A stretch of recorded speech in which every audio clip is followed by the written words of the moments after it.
A Man Called Ove by Frederick Bachman, Chapter 8. A man who was Ove, and a pair of his father's old footprints.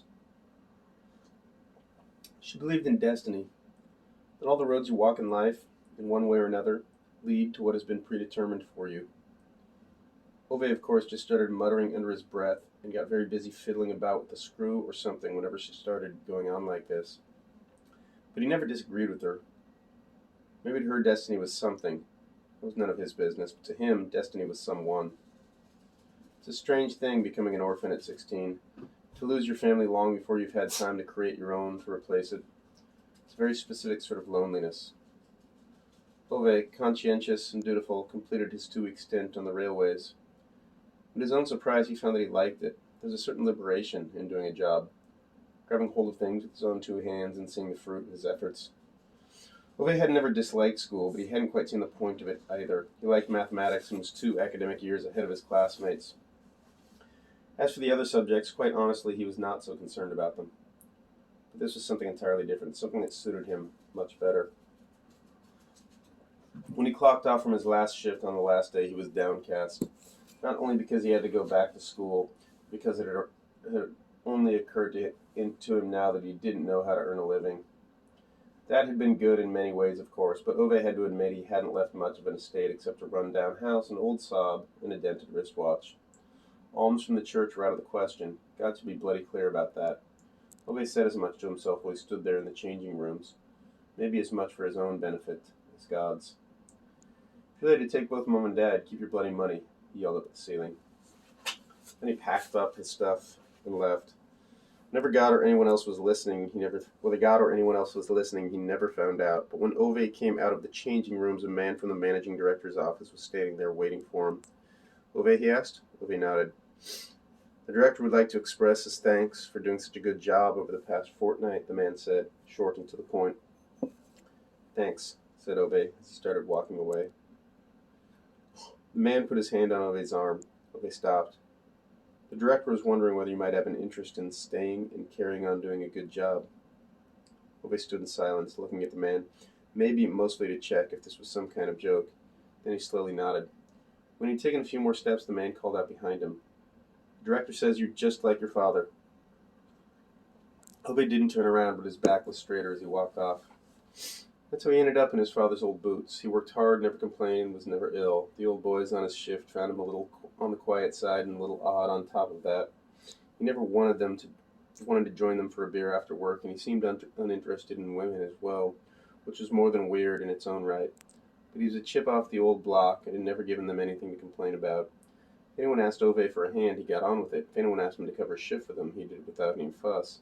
As time went by, more or less all of them owed him a favor or two. They accepted him. When the old truck, the one they used to drive up and down the railway track, broke down one night more than 10 miles outside of town, one of the worst downpours of the whole year, Ove managed to repair it with nothing but a screwdriver and half a roll of gauze tape. After that, as far as the old boys on the tracks were concerned, Ove was okay. In the evenings, he'd boil his sausages and potatoes, staring out the kitchen window as he ate. The next morning, he'd go to work again. He liked the routine, liked always knowing what to expect. Since his father's death, he had begun more and more to differentiate between people who did what they should and those who didn't, people who did and people who just talked. Ove talked less and less and did more and more. He had no friends, but on the other hand, he hardly had any enemies either, apart from Tom, who since his promotion to foreman took every opportunity to make Ove's life as difficult as possible. He gave him the dirtiest and heaviest jobs, shouted at him, tripped him up at breakfast, sent him under railway carriages for inspections, and set them in motion while Ove lay unprotected on the cross ties. When Ove, startled, threw himself out of the way just in time, Tom laughed contemptuously and roared, "Look out or you'll end up like your old man." Ove kept his head down, though, and his mouth shut. He saw no purpose in challenging a man who was twice his own size. He went to work every day and did justice to himself. That had been good enough for his father, and so it would also have to do for Ove. His colleagues learned to appreciate him for it. People don't talk so much, they don't dish out the crap either, one of his older workmates said to him one afternoon, down on the track. And Ove nodded. Some got it, and some didn't. There are also some who got what Ove ended up doing one day in the director's office, while others didn't. It's almost 2 years after his father's funeral. Ove had just turned 18. Tom had been caught stealing money from the cash box in one of the carriages. Admittedly, no one but Ove saw him take it, but Tom and Ove had been the only two people in the carriage when the money went missing. And, as a serious man from the director's office explained, when Tom and Ove were ordered to present themselves, no one could believe Ove was the guilty party. And he wasn't, of course. Ove was left on a wooden chair in the corridor outside the director's office. He sat there looking at the floor for 15 minutes before the door opened. Tom stepped outside, his fists so clenched with determination that his skin was bloodless and white on his lower arms. He kept trying to make eye contact with Ove. Ove just kept staring down at the floor until he was brought into the director's office. More serious men in suits were spread around the room. The director himself was pacing back and forth behind his desk, his face highly colored. There was an insinuation that he was too angry to stand still. "You want to sit down, Ove?" said one of the men in suits at last. Ove met his gaze and knew who he was. His dad had mentored his car once, a blue Opel Manta with a big engine. He smiled amicably at Ove and gestured cursorily at a chair in the middle of the floor, as if to let him know that he was among friends now and could relax. Ove shook his head. The Opel Manta man nodded with understanding. "Well then, this is just formality, Ove. No one here believes you took the money. All you need to do is tell us who did it." Ove looked down at the floor. Half a minute passed. "Ove?" Ove didn't answer. The harsh voice of the director broke the silence at long last. "Answer the question, Ove." Ove stood in silence, looking down at the floor. The facial expressions of the men in suits shifted from conviction to slight confusion. "Ove, you do understand that you have to answer the question. Did you take the money?" "No," said Ove with a steady voice. "So who was it?" Ove stood in silence. "Answer the question," ordered the director. Ove looked up, stood there with a straight back. "I'm not the sort that tells tales about what other people do," he said.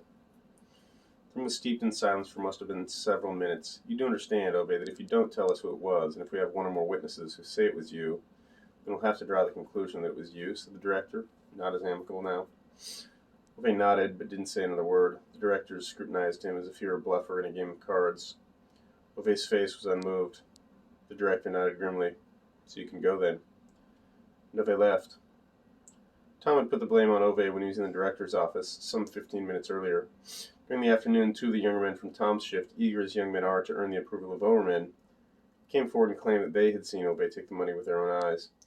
If Ove had pointed out Tom, it would have been one word against another, but now it was Tom's words against Ove's silenced. The next morning he was told by the foreman to empty his locker and present himself outside the director's office. Tom stood inside the door of the changing rooms and jeered at him as he was leaving. "Thief," hissed Tom. Ove passed him without raising his eyes. "Thief, thief, thief," one of their young colleagues who had testified against Ove chanted happily across the changing room until one of the older men on their shift gave him a slap across the ear that silenced him. "Thief," Tom shouted demonstratively, so loudly that the word was still ringing in Ove's head several days after.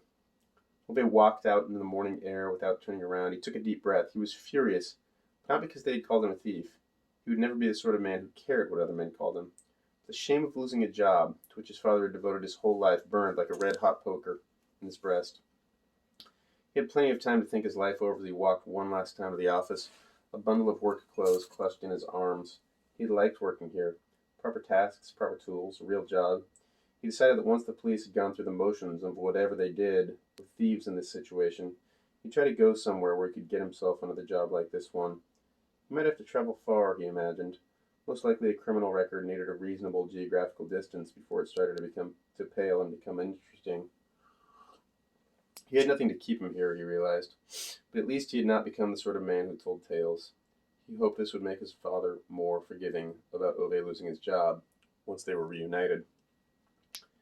He had to sit on the wooden chair in the corridor for almost 40 minutes before a middle-aged woman in a tight-fitting black shirt and pointy glasses came and told him he could come into the office.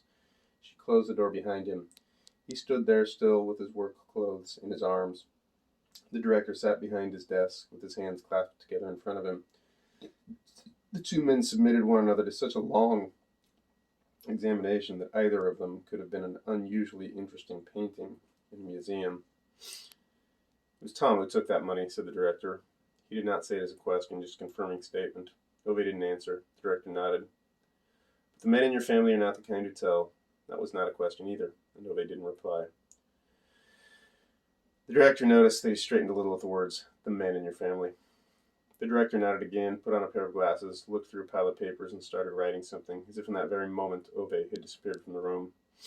Ove stood in front of him for so long that he quite seriously began to doubt whether the director was aware of his presence. The director looked up. Yes? Men are what they are because of what they do, not what they say, said Ove. The director looked at him with surprise. It was the longest sequence of words anyone at the railway depot had heard the boy say since he started working there 2 years ago. In all honesty, Ove did not know where they came from. He just felt they had to be said. The director looked down at his pile of papers again, wrote something there, pushed a piece of paper across the desk, pointed to where Ove should sign his name. This is a declaration that you have voluntarily given up your job, he said. Ove signed his name, straightened up, with something unyielding in his face. You can tell them to come in now. I'm ready. Who? Asked the director. The police, said Ove, clenching his fists at his side. The director shook his head briskly and went back to digging in his pile of papers.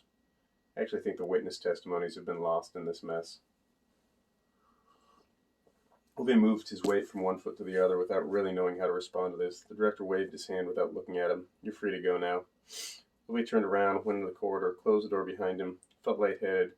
Just as he reached the front door, the woman who had first let him in caught up with energetic steps, and before he had time to protest, she pressed a paper into his hands. The director wants you to know that you're hired as a night cleaner on the long-distance train. Report to the foreman there tomorrow morning, she said sternly. Ove stared at her, then at the paper. She leaned closer. The director asked me to pass on another message. You did not take that wallet when you were 9 years old, and he'll be deuced if you took anything now. And it would be a damn pity for him to be responsible for kicking a decent man's son into the street just because the son has some principles. So it turned out that Ove became a night cleaner instead, and if this hadn't happened, he would never have come off his shift that morning and caught sight of her, with those red shoes and the gold brooch and all her burnished brown hair, and that laughter of hers which, for the rest of his life, would make him feel as if someone was running around barefoot on the inside of his breast. She often said that all roads lead to something you were always predestined to do, and for her perhaps it was something, but for Ove it was someone.